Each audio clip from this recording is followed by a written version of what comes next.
You do some hand signs from anime, you cut, then food suddenly appears in your hands. That's Food Jutsu.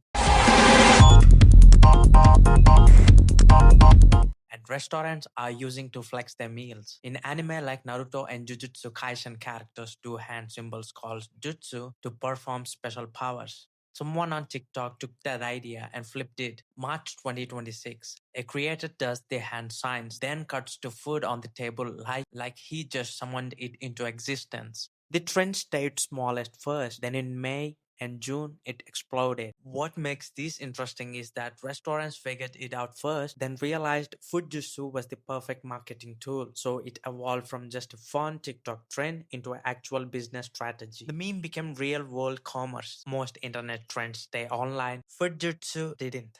It ended up in restaurants, weddings, and everyday meals. That's when you know a meme has escaped the internet. And that's Fujitsu. Let me know in the comments what meme you want me to cover next. If you're enjoying this, feel free to subscribe. See you in the next one.